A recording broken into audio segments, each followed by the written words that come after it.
자, 이번 시간은 건축법 중에서 건축물 관련 규제, 대지 관련 규제 확인을 하도록 하겠습니다. 자, 건축물 관련 규제에서 건폐율, 용적률, 높이 제한이라고 하는 것, 그 외 1조 등의 확보를 높이 제한, 이게 가장 기본적인 규제 양식이 됩니다. 그래서 국토기획법에서 건축물에 관련된 규제라고 하는 것은 건폐율과 용적률, 용도 제한 이렇게 되어 있던 데 비해서 자, 이 건축법에서는 건폐율과 용적률, 높이 제한 또는 1조 등의 확보를 위한 높이 제한 이렇게 맞섰고요. 이 자체 거의 구성이 되지 않죠. 그래서 일단 이 건폐율과 용적률이라고 하는 거, 기준점이라고 하는 것은 건폐율은 이런 식이죠. 대지 면적에 대한 건축 면적의 비율을 가리켜서 건폐율이라고 부르게 될 것이고, 용적률은 대지 면적에 대한 연 면적의 비율, 이렇게 공식을 잡게 됩니다. 그래서 자, 이게 이제 기본적인 구조가 된다라고 이렇게 봐야겠고요. 자, 이 건폐율 용적률의 기준이라고 하는 거 국토기획법을 통해서 규제가 이루어지게 됩니다. 다만 이 법 건축법을 통해서 이 만약에 건폐율이나 용적률이라고 하는 것을 강화 또는 완화하도록 규정을 하고 있다면 그에 따르게 된다라고 해서 자, 큰 내용 없고요. 자, 그다음에 이제 높이 제한 등에 관한 주제 나오게 될 텐데요. 자, 높이 제한도 거의 의미가 없습니다. 그래서 자, 하여튼 건축법에서 높이에 관한 기본적인 규제는 건축법을 통해서 규제가 된다. 이 정도가 논의의 쟁점이 되겠고요. 그래서 내가 토지에다 건물 지을 때 높이 제한 관련해서 허가권자, 가로구역을 단위로 해서 건축물의 높이를 지정 공고할 수 있다. 그래서 내가 건물 짓고 싶을 때 높이 제한을 하고 싶으면 지정 공고된 내용을 찾아보면 된다. 한편 같은 가로구역이라 할지라도 용도, 형태에 따라서 높이를 다르게 정하는 경우도 있다. 그 외에 이렇게 공고라는 형식이 아니라 특별시나 광역단위에서는 조례를 가지고도 높이 제한을 규제를 할 수가 있다라고 해서 역시 거의 기억 못하실 주제고요. 그 다음에 이제 유일하게 이 챕터에서 논의되는 쟁점은 1조 등의 확보를 위한 높이 제한에서 자, 우리가 이제 용도 지역 기준으로 해서 전용 주거, 일반 주거 지역, 사람들이 많이 사는 동네가 될 테고요. 그 다음에 건축물의 종류 중에서 공동주택에 있어서는 소위 일정한 1조 햇볕을 받기 위한 높이 제한이라고 하는 것을 적용을 하게 됩니다. 자, 이게 이제 기본 구조가 되게 될 텐데, 자, 이거 하나 딱 기억하고 가는 거죠. 해서 중심상업지역, 일반 상업지역에서는 이런 공동주택에 있어서 일정한 높이 제한 규정을 적용하지 않는다. 유일하게 논의할 쟁점. 그래서 이제 원칙과 예외 관계 등으로 구성을 하게 되는데, 요거는 이제 어느 쪽으로 내든 답이 되지 않아요. 그래서 중심상업적, 일반 상업적에 있어서는 아예 높이 제한 규정을 적용하지 않는다. 이게 이제 도심지의 도심 공동화 현상 때문에 이런 조항을 두고 있습니다. 그래서 도심지 안에다가 뭘 해라, 지금 주택을 좀 많이 지어라, 이런 취지로 중심상업적, 일반 상업적에서는 1조 등의 확보된 높이 제한 규정을 적용하지 않는다. 이렇게 가고 있고요. 요걸 정부 정책, 부동산 관련 정책 중에서 나오는 얘기 중에 하나가 이 역세권 인근지역 또 중심가 인근지역에 아주 고밀도 개발을 해보겠다 해서 아마 이런 조항들도 같이 연계가 되어 있는 거죠. 그래서 주택이라고 하는 것을 지금은 상업지역 등에도 많이 지을 수 있게 이렇게 좀 규제 내용들 정책이 나오고 있습니다. 뭐 나중에 봐야 될 테고요. 그 외 2층 이하로서 8m 이하인 경우 조례가 정하는 바에 따라서 아예 높이 제한 규정을 적용하지 아니할 수 있다라고 하는 거, 요 정도로 보게 되죠. 그래서 중심상업적, 일반상업적 적용하지 않는다. 뭐라도 외워야 돼요. 자, 읽지 마시고 읽어봤자 여러분들 외울 수 없어요. 그냥 결론을 외우고 가시는 게 필요합니다. 이건 이제 출제 빈도가 떨어지는 파트가 되게 될 테고, 그 다음에 이제 건축물에 관련된 규제 중에서 안전에 관한 규제, 이게 이제 하나의 쟁점이 되게 될 텐데, 고조 안전 확인 서류의 제출 대상, 최근에 이제 한 문제가 구성이 됐었죠. 그래서 이런 얘기입니다. 자, 어떤 일정한 건축물이라고 하는 게 용도라든가 구조라든가 규모 때문에 사람들이 많이 바글바글한 지역이 되게 된다라고 하게 되면은 이때는 안전에 좀 신경을 써야 된다. 그래서 착공 신고 시 고조안전 확인 서류라는 것을 제출하게 되어 있고요. 이거 외우셔야 돼요, 기본적으로. 자, 근데 우리가 이제 다 외울 수는 없으니까 목사목라고 하는 거, 목사목라고 하는 거, 요 하나만 기억을 하게 되죠. 그래서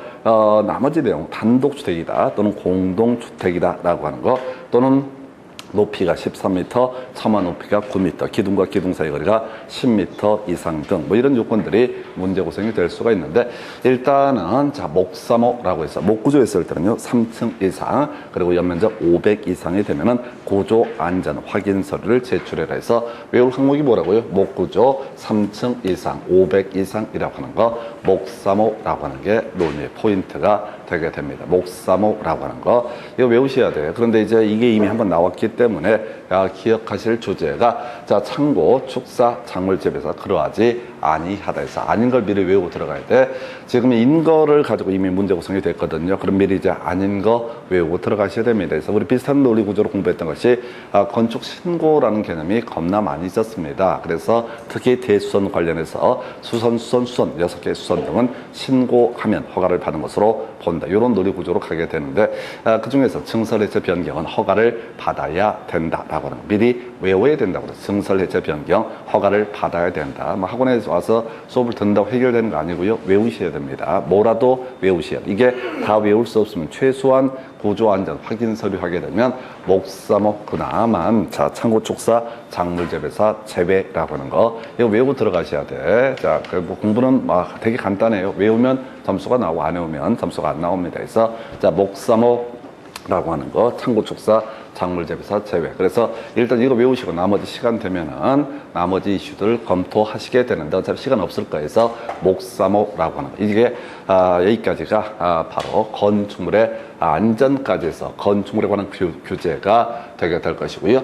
그 다음에 이제 대지 관련 규제 중에서 분할 제한 면적이라고 하는 거 숫자 외우셔야 되죠. 제일 쉽게 주는 문제. 이 문제 내게 되면 그냥 맞추라고 주는 문제. 한 16년 사이 한 2번, 이게 3번 정도 출제가 됐던 주제였었고 7년 동안 한 번 구성이 되게 됩니다. 해서 자 우리가 1필지 1대지 원칙이라고 해서 하나의 필지, 하나의 대지를 보고 건물 한 개만 지을 수가 있다. 이게 출발점이 되게 됩니다. 땅을 너무 잘게 쪼개게 되면 현실적으로 건축물 건축이 어려워지게 된다. 앞에서 우리가 건폐율 규제라고 해서 땅이 100평이 있다고 했을 때 건폐율이 50%가 되게 되면 최대 50평만 지을 수 있다. 그래서 너무 땅을 잘게 쪼개게 되면 현실적으로 건축물 건축을 하기가 어렵다. 숫자 외우셔야 됩니다. 주거지역 60, 상업지역 150, 공업지역 150, 녹지 200, 그 밖의 지역은 60인데 의미 없고요. 자, 그래서 이 문제를 구성할 때는 분할 제한 면적 가장 작은 것을 고르시오 해서 점점점 주거지역 이렇게 하는 거죠. 또는 이 문제 다음에 이슈가 되는 문제가 분할 제한 면적 자 큰 것부터 작은 것 또는 작은 것부터 큰 것으로 연결하시오 해서 결론 똑같아요. 그래서 주거지역 물론 실제 시험 문제를 구성할 때는 그냥 주거지역 이렇게 던져주지 않고 제1종 일반 주거지역, 준주거지역 이렇게 흔들어주게 될 겁니다. 자, 그래서 주거지역 60, 상업지역 150, 공업지역 150, 녹지 200 미만으로 분할하는 경우 이런 분할은 기본적으로 허용되지 아니한다라고 해서 단순 숫자 암기하실 주제. 그 다음 주제가 이제 대지 관련 규제 중에서 대지와 도로의 관계라는 주제 나오게 됩니다. 자, 여기서도 답이 되는 주제는요. 자, 예외 중에 예외에 관한 것을 가지고 쟁점을 삼습니다. 다만 일반적인 논의 관점에서 소위 우리가 부동산 학계론 등을 논할 때 맹지라는 개념이 나오게 될 테고, 자, 민법에서도 주의 토지 통행권, 지역권 이런 얘기하면서 맹지라는 개념을 논하게 됩니다. 엄밀히 따지면 대지가 도로에 접하지 않는 토지 이런 식으로 이제 학계론에서는 정의를 하게 되는데 건축법의 내용을 보게 되면 대지 도로 2m 이상 접해야 된다라고 이렇게 되어 있습니다. 그래서 대지가 도로에 기본적으로 2m 이상 접하지 않게 되면 소위 건물을 지을 수가 없다. 근데 이런 건 출제를 할 수 없어요. 설령 대지가 도로에 접하지 않더라도 아까 우리 지역권을 설정을 했다든가 또는 주의 토지 통행권이 있다라든가 이런 사례가 있기 때문에 당연히 어떻다 건축을 할 수가 있다. 출입의 지장이 없는 경우에 이때는 어떻다. 자, 출입의 지장이 없고 또 출입할 수 있는 공지 등이 있을 때는 대지가 도로에 접하지 않아도 건물을 지을 수가 있다. 그래서 이건 어느 쪽으로 가든 답이 될 수가 없고요. 그래서 2m 이런 얘기는 뭐 6m, 4m 이렇게 택도 없는 소리로 무조건 틀리게만 구성을 하게 됩니다. 물론 문제에서는 옳은 것을 고르시오라는 문제를 구성할 때 그렇게 가는 거고요. 자, 그 다음에 자 연면적 2000 이상의 대형 건축물에 있어서는 4m 이상을 도로에 접해야 된다라고 이렇게 되어 있습니다. 그래서 연면적 2000 이상의 대형 건축물 4m 이상을 도로에 접해야 된다라고 하는 거, 이게 이제 기본 구조가 될 텐데요.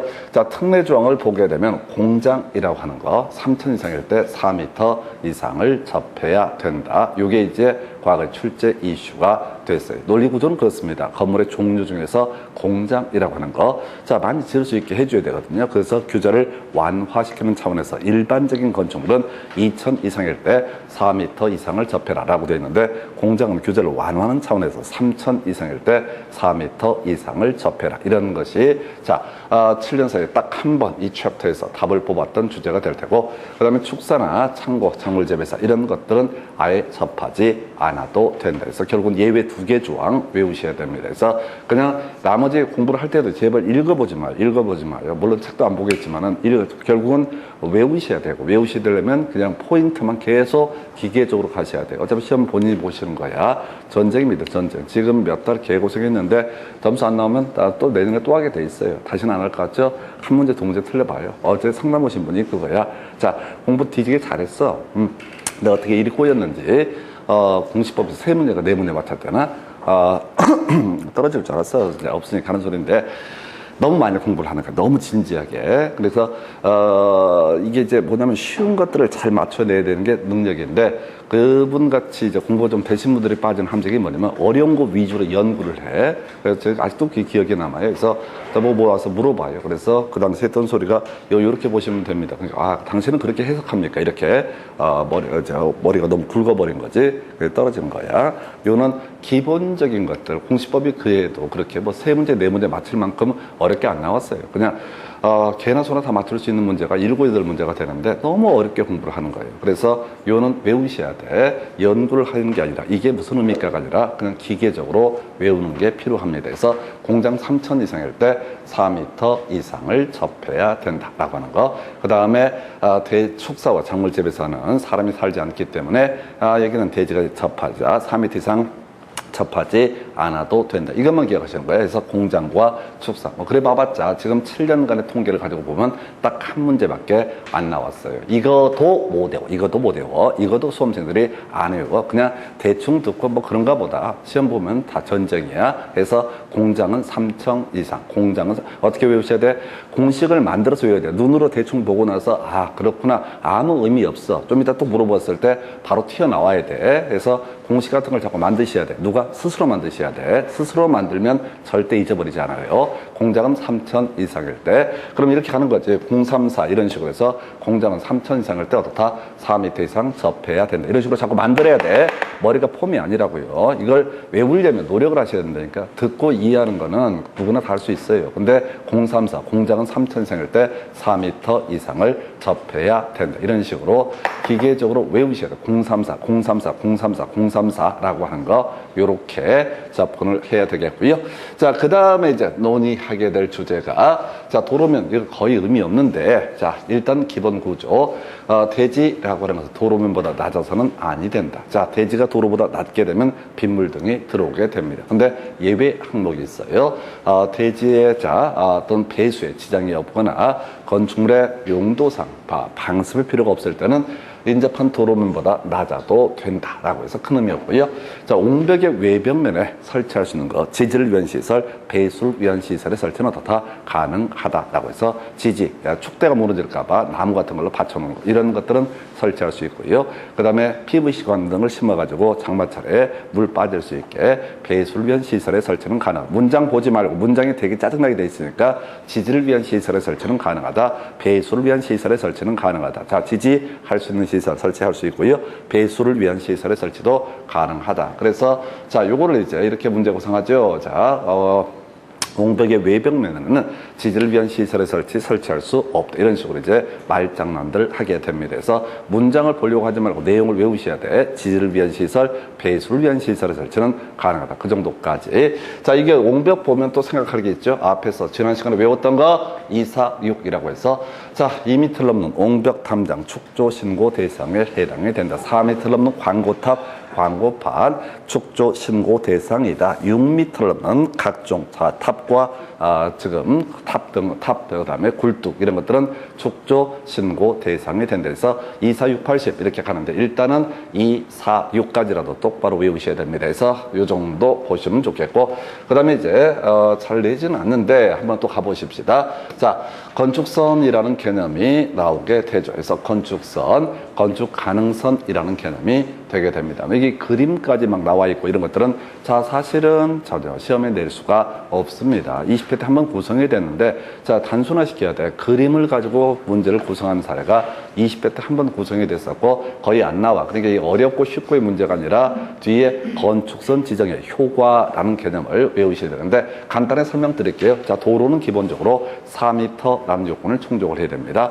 도로 4m라고 하는 것은 자동차가 교차 통행을 하기 위해서 필요한 폭을 얼마? 4m로 해석을 하게 됩니다. 그런데 혹시 도로가 4m가 되지 않으면 최소한 4m는 미리 확보를 해줄 필요가 있다라고 되어 있어요. 그래서 이때 어떻게 한다고요? 도로의 중심선에서 도로 소유 너비의 2분의 1씩을 수평 이동한 선, 2분의 1이 뭐야? 2m씩 양쪽으로 2m를 후퇴를 시키게 되면 결과적으로 안정적으로 4m를 확보할 수 있다. 이 얘기는 양쪽에 대지가 있을 때 도로의 중심선에서 소유 너비의 2분의 1을 수평 이동한 선을 뭘로 삼는다? 건축선으로 삼게 된다. 이 선까지 어떻게 할 수 있다? 건축물을 건축할 수 있다. 그런데 다른 한쪽에 자 경사지, 사천, 선로, 부지 등이 존재하게 된다라고 했을 때 경사지 등이 있는 쪽 도로 경계선에서 도로 소요 너비만큼을 수평 이동한 선, 이 4m를 이동한 선을 건축선으로 삼게 된다. 그래서 이때 결국은 이런 의미예요. 자, 이 대지를 가지고 있는 이 분의 입장에서는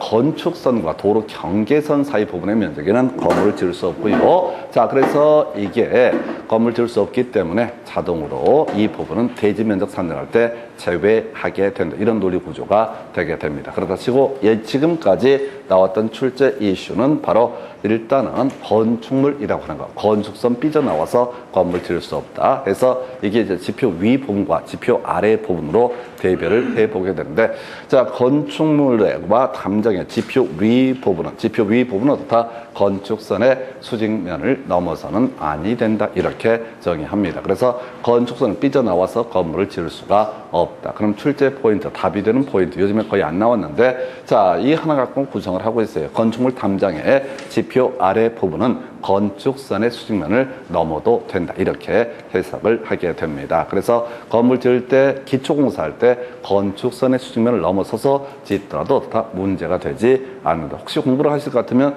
이것만 뒤지게 보는 거야. 이해가 되고 자식과 필요 없어. 이도 저도 싫으면 자, 지표 아래 부분만 항상 포인트. 지표 아래 부분은 어떻다? 건축선의 수직면을 넘지 아니하는 구조로 해야 된다. 해서 다시 지표 아래 부분은 어떻다? 건축선의 수직면을 넘어도 된다. 요거 하나만 논의의 포인트가 되게 됩니다. 그리고 16년 사이에 한 번 나왔던 주제. 자, 도로면에서 4.5m 이하에 있는 출입구등은 열고 닫을 때 건축선의 수직면을 넘어서는 아니 된다. 자, 무슨 얘기냐? 건축선에 바짝 붙여서 건물을 짓게 됩니다. 건축선에 바짝 붙여서 건물을 짓게 되면 도로면에서 4.5m 이하에 있는 출입구등은 열고 닫을 때 건축선의 수직면을 넘지 아니하는 구조로 해야 된다. 이게 뭐냐면은 1층이나 2층에서 문 열었을 때 건축선의 수직면을 넘어서게 되면 출입이라든가 자동차 통행 등의 지장을 줄 수가 있다. 그래서 도로면에서 4.5m 이하에 있는 출입구등은 열고 닫을 때 건축선의 수직면을 넘지 않는 구조. 그래서 이 내용을 소화한다는 얘기는 앞에서 건축선에 관한 개념을 다 이해하신 거야. 아무 의미 없어. 이해해봤자 시험에서는 이해 정도를 따지는 문제는 여러분 시험에 나오지 않습니다. 자, 그래서 자, 지표 아래 부분 건축선의 수직면을 넘어도 된다라고 하는 거.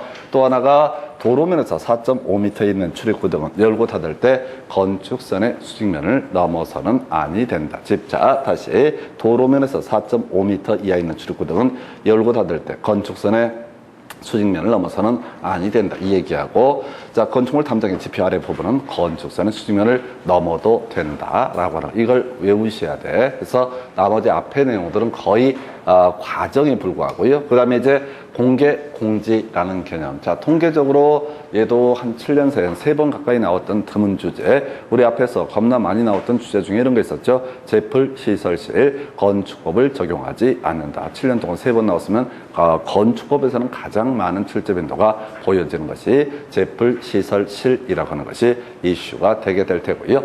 두 번째 이슈, 바로 내기 바보지주 주요 구조고 2번 출제가 됐던 바가 있습니다. 공개, 공지 3번 출제가 되게 됩니다. 그래서 일단 외우실 게 상준일주라고 하는 거, 상준일주라고 하는 거, 상준일주 외우셔야 돼. 그래서 자, 이게 이제 공개공제 제도의 취지는 뭐냐면 우리가 건축법에 따라 건폐율 규제, 국토계획법 따라서 건폐율 규제가 있습니다. 그래서 자, 대지가 있게 되면은 그 중에 자, 일정 면적까지만 어떻다 건물을 지을 수 있다. 이걸 우리가 건축 면적이라고 부르게 됩니다. 자, 그래서 이 건축 면적 말고 남는 땅을 우리가 부동산 학계론에서는 건폐율 때문에 건물을 지을 수 없는 부분 공지라고 부르게 됩니다. 근데 건축법에서는 이 공지라고 하는데 긴 의자 등을 설치해서 사람들이 쉴 수 있는 공간을 확보해달라고 하는 제도를 공개공지, 일반 시민에게 공개를 해야 된다라고 해서 이걸 공개공지 제도라고 부르게 됩니다. 그래서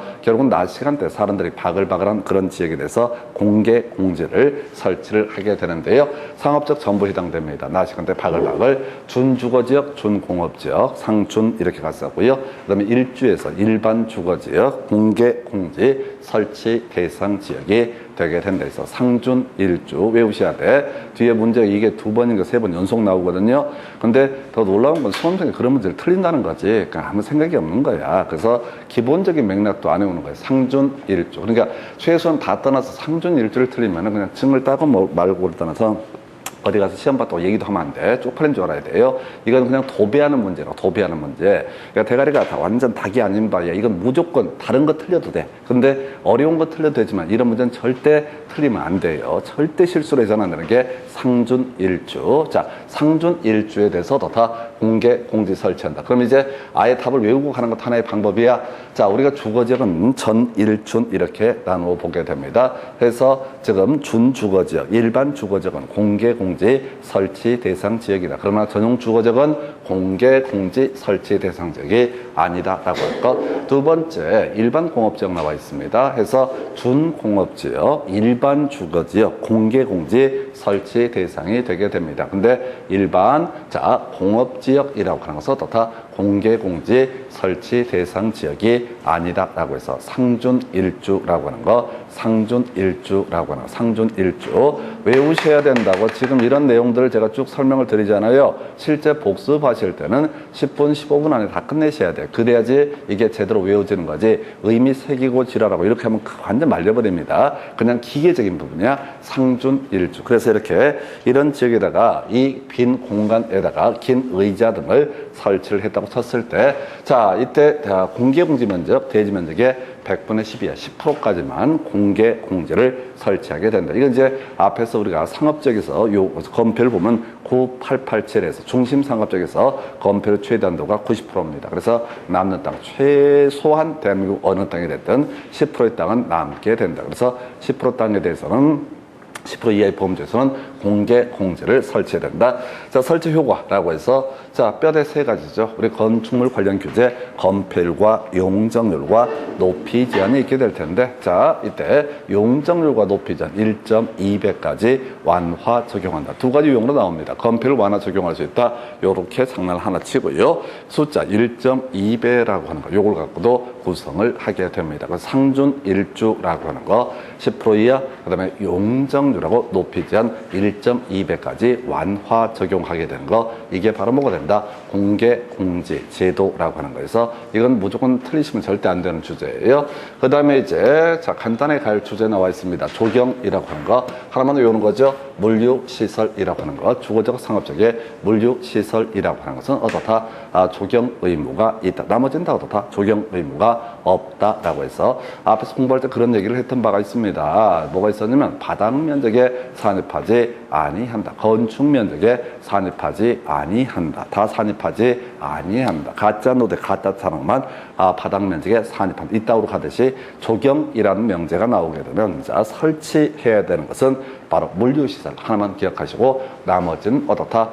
바로 조경 의무가 면제되게 된다서 이렇게 해석을 하게 됩니다. 나머지를 외워서 가는 게 아니라 뒤에 적용을 해야 한다 말아야 된다. 이걸로 찾아가셔야 돼. 27회 때 마지막으로 전면적으로 구성이 되고 25회 때 26회 때 지문 속에서 구성이 됩니다. 그래서 어느 쪽이 됐든 간에 이건 뭐 옳게 틀리게 구성할 수도 있고 틀리게 구성을 할 수도 있을 텐데 그냥 상준일주, 자 아까 10% 용적률 높이 제한 1.2배 완화 적용. 그 다음에 조경 관련해서는 물류시설, 바로 이 물류시설만 어떻다? 조경 의무가 있다, 이렇게 해석을 하게 됩니다. 그래서 그 정도까지요. 바로 문제 가지고 관련 쟁점들 확인해 보겠습니다.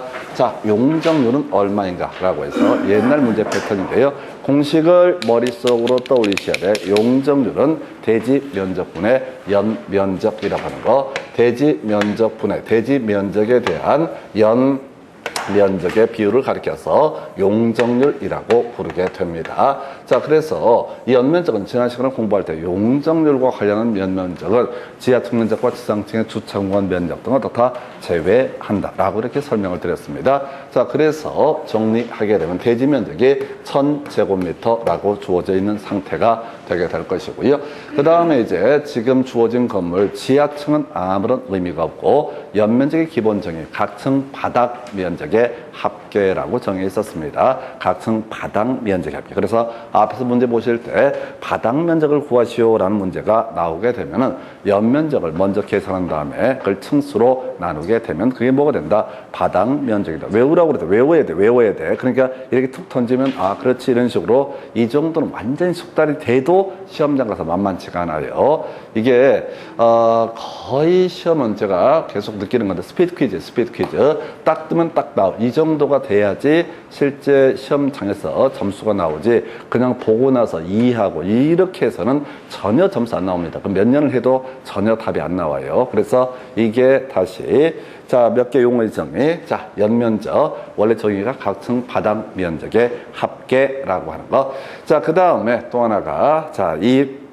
용적률을 산정을 위한 연면적에 지하층 면적 포함되지 않고요. 지상층의 주차공간 포함되지 않는다. 지하층은 의미가 없고요. 자, 지상 1층은 지하 1층, 지하 2층은 용도를 불문하고 어차피 용적률 산정을 위한 연면적에 산입하지 않는다. 해서 지상 5개 층이라고 되어 있고요. 한 층당 바닥 면적이 얼마? 480제곱미터. 건축 면적이 뭔지 생각하면 안 돼. 건축 면적은 아무 상관이 없고 여기가 연면적의 정의가 뭐라고요? 각층 바닥 면적의 합계. 해서 대지 면적이 1000제곱미터였었고 480제곱미터 곱하기 5개 층 하게 되면은 1000분의 뭐가 된다? 자, 2400 해서 바로 2.4 해서 용적률 얼마? 240%. 다만 요즘은 잘 내지 않는 문제예요. 어찌됐든 이 정도의 문제는 거의 구구단처럼 풀 수 있어야지 시험장 가실 수 있습니다. 이런 것들은 그냥 거저주는 문제형들. 다시 용어의 정의. 용적률은 대지 면적이든 연 면적의 비율을 의미하게 될 것이고요. 이때 연면적, 지하층 면적, 지상층의 주차 공간 상관이 없습니다. 용적률에 관련된 연면적은 지하층 면적과 지상층의 주차 공간으로 사용한 면적은 포함되지 않는다. 이렇게 봤던 것이고요. 자, 그래서 대지 면적 1000제곱미터가 되게 될 테고 각 층당 바닥 면적이 얼마? 480제곱미터. 그리고 5개 층에서 답은 1번 이렇게 가셔야 돼. 혼자 풀어보셔야 돼. 제가 지금 풀어드리는 거는 자, 계속 여러분들이 최소한 기출문제 10번쯤 풀고 들어가시면 다 게임 끝나. 나머지 다 필요 없어. 그래서 뭘 해보고 말고가 아니라 계속 풀어보셔야 돼. 개론 이런 것들도 계속 계산문제를 풀어보셔야 돼. 멀뚱멀뚱 이해해봤자 아무 쓸모 없어요. 자, 대부분의 수험생들이 학개론 같은 계산 문제를 거의 다 못 풀어. 그건 새로운 문제가 나와서가 아니야. 더럽게 게을러서 그런 거야. 그냥 맨날 똑같은 문제인데 안 해. 그러니까 계산이 싫다 이거지. 묘는 하면 돼. 더럽게 안 해서 그렇지. 겁나가지고 두려워서 안 해서 그렇지. 사람이면요, 10번만 풀게 되면 그거 무조건 다 외웁니다. 그래서 제가 지금 루틴을 설명을 드리니까 그 공부는 본인이 좀 챙기셔야 돼. 그래서 답은 1번. 그 다음 문제 가서 확인해 보면은 이런 논리고죠. 높이 제한 등에 관한 설명, 틀린 것을 고르시오. 자, 이거는 다 보면 안 돼. 뭘 안다고 봐요. 절대 이 문제는 지금 25회 때 나오고 그 전에도 10년 동안 안 나왔고 그 후로도 나올 가능성이 아주 낮아. 그러면 공부했던 이유가 뭐야? 높이 제한하면 중심 상업지역하고 일반 상업지역에서는 어떻다?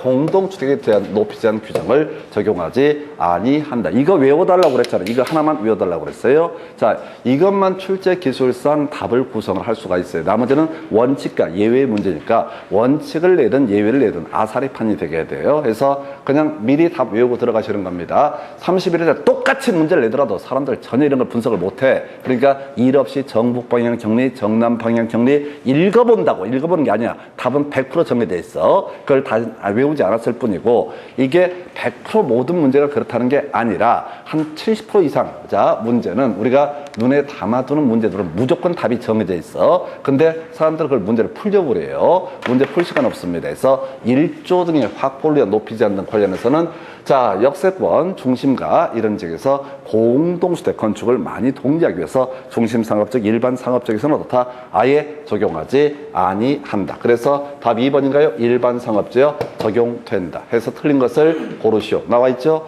답을 외우고 들어가셔야 돼. 입에 일반상업적이 튀어나왔으면 다음에 문제 굳이 바꾸려면 중심상업적 어쩌고저쩌고 공동주택 그 다음에 적용하지 않는다. 그래서 옳은 것을 고르시오. 이렇게 답을 구성을 하는 거야. 그래서 이거 공식이야. 공식. 모든 문제들이 업어치고 매치고 계속해서 짜깁기해서 구성을 하게 됩니다. 출제위원 입장에서는 너무 부담스러워요. 새로운 문제를 구성하려면 너무 힘들고, 그러면 기존에 나왔던 거 25회 때 일반상업적 구성됐으면 앞으로 중심상업적, 그리고 이 문제에서 뭐를 골라라. 아마도 옳은 것을 고르시오. 이렇게 구성하고 나머지를 다 바꿔치기 하는 거야. 그래서 여기다가 적용하지 아니한다. 그럼 답이 돼. 똑같은 문제. 그러면 다른 문제가 나오면 어떡하느냐. 그런 건 망상이라고 했어. 어차피 이것도 못 해요. 이것도 못 해오니까 중심상업적, 일반상업적에서는 다 1조 등의 확보를 높이는 규정을 아예 적용하지 아니한다. 나머지 내용은 모르겠다. 이렇게 가셔야 돼. 그래서 이 정도고, 굳이 욕심 부리면 2층이야 8m 이할 때는 아예 높이지 않은 규정을 적용하지 아니할 수 있다. 그 정도, 두 가지 정도의 쟁점이 맥시멈. 자, 높이지 않는 일 보셨고요. 그 다음에 이제 검토 드리게 될 문제들이, 자, 지금 구조 안전 확인 서류의 제출 대상 건축물이 아닌 것은 되어 있습니다. 그래서 외운 게 뭐야? 목사모 외 둘둘. 목사모라고 하는 거. 목구조 어떻게 한다고 그랬어요? 목구조는 3층 이상이 됐을 때, 그 다음에 500 이상이 됐을 때 어떻다? 구조 안전 확인 서류 제출해야 된다. 그래서 어디서 목구조 2층 330제곱미터 둘 중에 어느 하나의 요건도 충족을 못한 사례입니다. 그래서 이 문제가 나왔잖아요. 그럼 이제 다시 나올 게, 자, 적용제외 특례 뭐 고려하지 않으면 이렇게 깔아놨는데 앞으로 나올 건 뭐라고요? 축사나 작물 재배사 목구조 깔아줄 거야. 규모가 아무리 커도 축사나 작물 재배사는 어떻다? 구조 안전 확인 서류 제출하지 않는다. 그럼 이렇게 외우는 거죠. 자, 구조 안전 확인서를 제출해야 되는 게 뭐라고요? 목사모. 그러면 이제 문제 구성할 때 아닌 것을 고르시오. 이런 문제 썩 유치한 문제입니다. 우리 앞에서 건축신고, 대수선 관련한 신고를 논함에 있어서 뭐 되게 숫자 많았었고, 수선 이렇게 깔아주면서 거기서 허가 대상으로서 증설과 해체와 변경이라고 하는 것을 답으로 아예 제시를 합니다. 그럼 이 문제도 이제 와서 돌이켜 보건데 숫자가 포인트가 아니라 이제는 뭐가 된다? 축사나 작물 재배사 이런 것들은 규모가 아무리 크더라도 구조 안전 확인 서류 제출하지 않는다 해서 다시 갑시다. 목구조 3층 이상이거나 또는 그 면적이 500 이상이 됐을 때 구조 안전 확인 서류 제출해야 된다. 그리고 이 문제가 나왔으면 거꾸로 칠 때 축사 작물 재배사 이런 것들은 다 구조 안전 확인 서류 제출하지 않아도 된다. 나머지 시간 나면 다 외워보세요. 어차피 못 외우는 거야. 그래서 이 틀 자체를 잡고 가야 되지. 아까 구조 안전 확인 서류 제출 대상에서 단독주택, 공동주택, 천만 높이 9m 이상, 기둥과 기둥 사이 거리 10m 이상, 그 다음에 건축물의 높이 13m 이상 이런 식으로 못 외운다니까 이건 몇 년 해도 안 돼요. 그래서 포인트 자체를 끊어 가셔야 돼. 포인트 자체. 이렇게 끊어 가도 할 게 더럽게 많습니다. 그래서 이렇게 설명드렸고, 답은 4번 이렇게 보셨고, 그 다음에 이제 검토 드릴게 안전에 관한 규제 중에서 이상한 문제들이 이제 몇 개 나오게 됩니다. 이상한 문제가 나오게 되는데, 이런 거 그냥 찍는 문제예요. 손을 아예 댈 수가 없는 문제 패턴이 되게 됩니다. 그래서 지금 이제 경계벽 설치해야 되는 경우가 아닌 것은 해서 답은 3번인데 아무런 의미 없어요. 그냥 무조건 틀리라고 내는 문제야. 무조건 틀리라고 내는 문제야.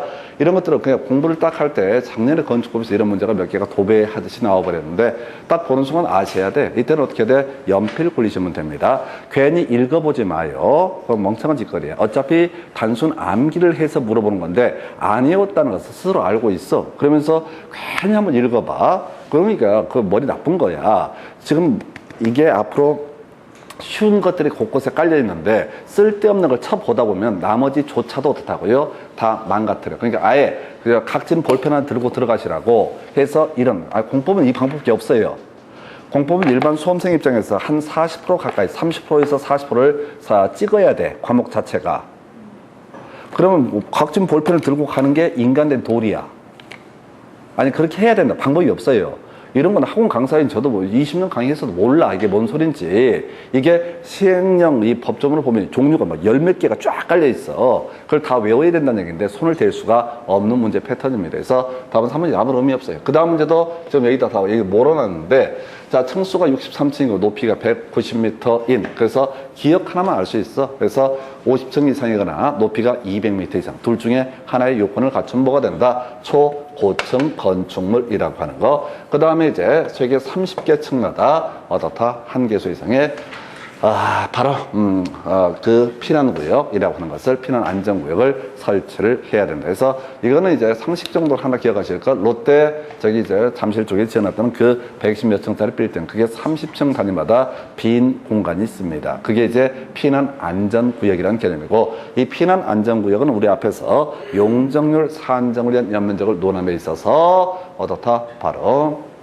용적률 산정을 위한 연면적을 논함에 있어서 연면적에 포함되지 않는 거. 그거에 이제 하나 이슈가 됩니다. 그래서 이 문제, 자, 그냥은 못 푸는 거고요. 일단, 자, 우리가 초고층 건축물은 간간히 공부를 하기 때문에 초고층 정도만 구성을 할 수 있고요. 자, 30층마다 한 개소 이상 해서 요렇게, 자, 요렇게 답이 4번인데 거의 알 수 없고요. 대신 초고층 건축물 기본 정의를 가지고 구성했던 사례가 되겠습니다. 이 문제도 사실 현장에서는 거의 풀기 어려웠던 문제. 이런 교재가요, 수십 개가 있어요. 억수로 많아요. 뭐 헬리콥터 내리는 게 1만 1만 해서 11 뭐 이렇게 해서 직업적으로 하다 보니까 몇 개를 외우는데 의미 자체가 없어요. 난간은 1.2m이고 이런 것들 전혀 시험과는 관련이 없습니다.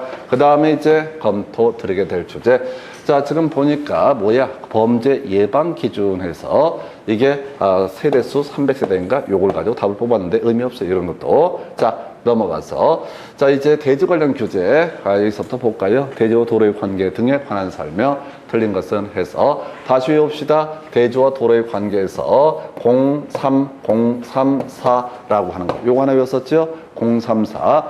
대지와 도로의 관계가 있으면 외워달라는 게 034 이거 하나밖에 없었다고. 공장은 3천 이상일 때 다 4m 이상 접해야 된다. 여기다 이제 살 붙이려면 축사나 작물집에서는 접하지 않아도 된다. 그 두 개 외우라고 그랬다고요. 그걸 외우셔야 된다. 언제? 지금 034 이렇게 외워달라고 그랬어요. 그냥 읽으면 안 된다니까. 절대 법조문 내용을 다 소화할 수가 없어요. 그래서 034 이게가 25회 때 나오고 그거로 안 나온다고. 나와도 다 사이드로 흘러가는 지문이야.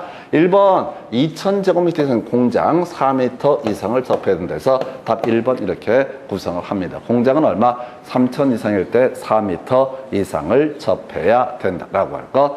자, 쓰레기로 매입된 토지 건축물 건축할 때 일정한 조치를 취해야 된다. 3번 별 필요 없고요. 4번 중요한 쟁점될 수 있겠다. 감정 지표 위 부분은 건축선의 수직면을 넘어서는 아니 된다. 지표 아래 부분은 건축선의 수직면을 넘을 수 있다. 도로면에서 4.5m 이하에 있는 출입구등 열고 닫을 때 건축선의 수직면을 넘지 아니하는 구조로 해야 된다라고 할 것. 자, 공지가 있으면 접하지 않아도 된다라고 하는 거에서 읽어보지도 못해. 034 그다음에 거기서 살 붙일 게 창고와 축사, 작물재배사 이런 것들은 다 지금 4m 이상 접하지 않아도 된다.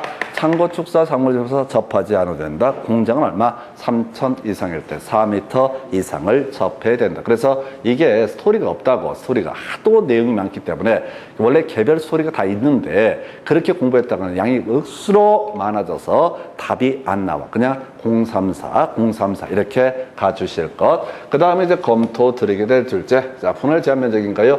이게 24회 때 구성되는데 한 16년 동안 3번 구성이 됩니다. 이런 문제는 무조건 맞춰야 돼. 그래서 그래서 지금 주거지가 얼마? 60, 상업적 150, 공업적 150, 녹지 200, 그 밖에 지역 60 미만으로 분할할 수 없다. 그래서 최소 분할제 면적 가장 작은 것은 뭐겠어요? 60제곱미터 뭐가 된다? 주거지역에서 답 몇 번? 1번 이렇게 구성을 하게 됩니다. 그 다음에 그 전에 나왔던 문제가 숫자 큰 것부터 작은 순서로 연결하시오. 이런 식의 문제 이렇게 나왔어요. 그래서 일단은 답을 뭐가 중요한 게 아니라 계속 바뀔 거라고요. 주거적 60, 상업적 150, 공업적 150, 그 밖에 녹지는 200제곱미터 이런 정도로 갑니다. 그 다음 주제 가서 보겠습니다. 자, 공개공지라는 키워드 나와 있죠? 그럼 처음 외워야 됐던 걸 기억을 자꾸 해야 돼. 자, 상준일주라고 하는 거. 그러니까 문제가 나올 때마다 문제에서 뭐를 묶고를 떠나서 그동안은 나왔던 걸 떠올려야 돼. 그래서 상준일주라고 하는 거. 두 번째 10% 이하. 그 다음에 용적률하고 높이 제한 1.2배까지 완화 적용을 하게 된다라고 하는 거. 그래서 보니까 공개공지 대상이 아닌 것은 뒤만 보는 거야. 상업지역 어디 있어? 여기 들어가 있다. 준주거지역 들어가 있다. 그 다음에 일주, 일반 주거지역 들어가 있죠? 답은 1번 이렇게 하는 거야. 상준일주가 아닌 것을 고르셔. 문제를 보는 게 아니라 문제를 하나도 안 봐도 이 문제의 답은 상준일주를 외우면 어차피 풀 수가 있게 됩니다. 상준일주를 외우셔야 된다니까 사람들이 자꾸 문제를 봐야 되는데 다 개소리들이야. 문제가 중요한 게 아니라 지문만 보더라도 다 답을 알 수 있어. 예를 들어서 우리 민법 공부하실 때 그런 문제 있었잖아요. 우리가 외웠던 것은 상대방 있는 단독행위, 동철, 상추, 취해 이런 거 뒤지게 외웠는데 갑자기 문제에서 26회 때 다음 중 뭘 골라라? 이렇게 되더라. 다음 중. 자, 준법률행위를 고르시오. 모르지! 준법률행위를. 그걸 모르는데 상준일자. 자, 다시. 동철, 상추, 취해. 그 중에 4개가 있었다고. 그럼 나머지가 뭐가 된다? 답이 된다. 이렇게 가는 거예요. 그래서 이것도 문제를 뭐 꼼꼼히 보고 지랄을 하고 이렇게 아니라 그냥 공식이 정해져 있어 상준일주 10% 이하 용적률과 높이 제한 1.2배까지 완화 적용을 하게 된다. 이걸 외우셔야 된다고. 상업지역, 준주거지역, 준공업지역, 일반 주거지역에서 다 공개공지, 대지면적 10%까지 설치하고요. 용적률과 높이 제한 1.2배 완화 적용. 그래서 상업지역 2개, 준주거지역, 그 다음에 일반 주거지역. 답은 1번. 자, 이게 26회 때 나왔었고요. 그 다음 문제를 가서 살펴볼까요? 자, 보니까 27회 때 또 내! 그냥 또 공개공지. 용도적 나와 있잖아. 상준일주. 그냥 치고 들어가야 돼. 상업지역 어디 있어? 상업지역 없네. 그 다음에 일반 주거지역 나와 있죠? 그 다음에 준주거지역, 준공업지역 없네. 자, 그 다음에 일반, 자, 다시. 상준일주. 문제 보지 말래니까요. 상준일주라는 걸 외웠다고 치자고요. 상업적 전부 다 공개공지 설치 대상이다. 없어요. 준주거, 준공업 없어요. 일반 주거적 있네요. 그러면 답이 뭐가 된다고? 일반 주거적이 되겠지. 나머지는 상준일주 포함 안 되니까. 여기서는 그러니까 문제를 구성할 때 아까는 상준일주가 아닌 걸 고르시오. 공개공지 설치 대상적이 아닌 걸 고르시오. 이렇게 출제하고 이 문제는 공개공지 설치 대상을 고르시오. 그래서 문제는 한 번은 인거, 한 번은 아닌 거. 그게 중요한 게 아니라 머릿속에는 뭐가 들어가야 돼? 상준일주라는 게 세팅이 돼 있어야 돼. 그러니까 문제를 읽는다고 이게 아무런 의미가 없다니까 기본 상준일주라는 걸 외우게 되면 그냥 아무것도 안 봐도 문제 안 봐도 답이 다 구성이 되게 됩니다. 그래서 상준일주 26회 때 아까 27회 때 비교해서 냈던 거 상준일주 한 번은 인거 한 번은 아닌거. 근데 그게 중요한 게 아니라 뒤에 이런 것들 보고 하면 안 돼요. 이런 것들은 전혀 중요한 게 아니니까 외운 게 뭐야? 외운 대로 대입해서 푸셔야 돼. 보면서 이게 공개공지를 설치를 할까 안 할까? 왜 생각을 해? 뭘 한다고? 아무런 의미가 없다고요. 그냥 기계적인 문제를 구성을 하는 거예요. 다만 출제위원들은 이 건물의 종류를 계속 바꿔치기 해버린다고, 규모 계속 바꿔치기 해버린다고, 그러면은 머리가 터져버린다고 가짜기를 생각을 하니까 그래. 그래서 상준일주라고 하는 거, 상준일주 외우시라고 언제, 지금 잊어먹기 전에 한 번 더 기억을 하셔야 돼.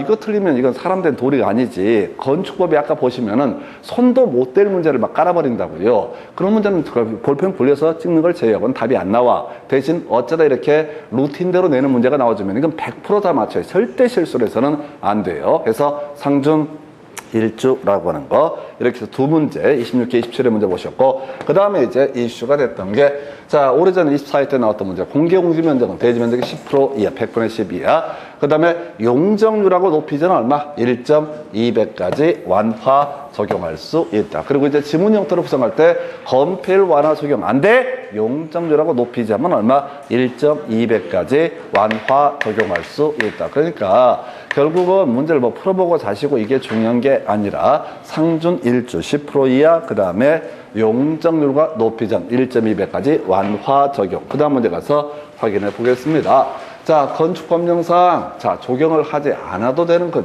자, 키워드 적용이라고 하는 거. 적용에서 외운 게 하나밖에 없었지. 물류시설은 어떻다? 적용을 해야 된다. 이 하나로 얘기가 다 끝나게 됩니다. 물류시설은 어떻다? 적용을 해야 된다. 그럼 나머지 다 어떻다? 적용하지 않아도 돼. 물류시설 없죠? 그래서 다음 몇 번? 5번이 물류시설을 하지 않아도 된다. 이걸 외워야 된다니까요. 아까 상준 일주를 그냥 차 외우듯이 이것도 자 적용이란 키워드만 나오면 무조건 뭐가 있어야 돼? 물류시설. 이게 공식이라고. 근데 아무도 이렇게 공부를 안 한다고요. 그러니까 가르쳐 드리면 이런 방식으로 야매를 치고 들어가야 돼. 이 열 몇 개 되는 자 적용하지 않아도 되는 것들 여러분들 외우라면 안 해. 이것도 안 하네. 그러니까 가르쳐 주면 이걸 계속 활용해. 적용 때는 무조건 뭐로? 물류시설이라는 키워드로 찾아가셔야 돼. 나중에 문제풀이 할 때도 읽어보지 마. 읽어보는 건 이미 모른다는 얘기야. 키워드 단위로 하나씩은 알고 들어가야지 딱딱 떨어지게 돼 있습니다. 답은 이런 문제고, 그 다음 문제 또 적용 얘기 나와 있을 거야. 어디 한번 가서 볼까요? 뒤를 봐야 돼. 적용. 앞을 읽으면 작살나.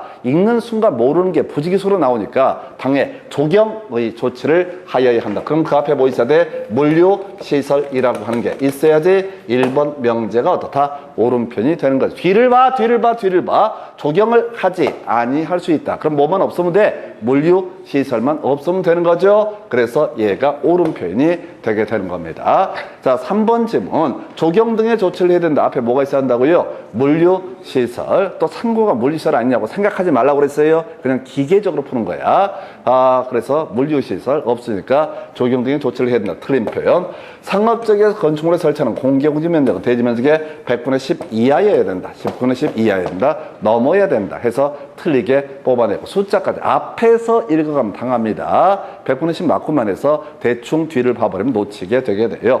그 다음에 공개공지 설치하면 건폐율은 완화 적용할 수 없다. 용적률하고 뭐 높이 제한만 완화 적용을 한다. 보세요. 똑같은 문제를 징글징글하게 공개공지는 지금 결과적으로 7년 동안 4번 문제 구성을 하게 됩니다. 그리고 적용 2번 쟁점을 삼아내게 되는데 적용은 그저 뭐라고요? 물류시설. 적용은 뭐라고요? 물류시설. 적용은 뭐야? 물류시설만 적용을 해야 되고 나머지는 다 적용 의무가 면제가 되게 된다. 이렇게 봅니다. 그래서 그 정도고요. 그 다음에 나와 있는 문제는 법령 개정 때문에 별 의미가 없습니다. 이런 것들은 별 의미가 없어요. 해서 버리시고 잠시 끊었다가 이제 건축물의 건축 과정 관련해서 몇 개 쟁점 확인해 보겠습니다.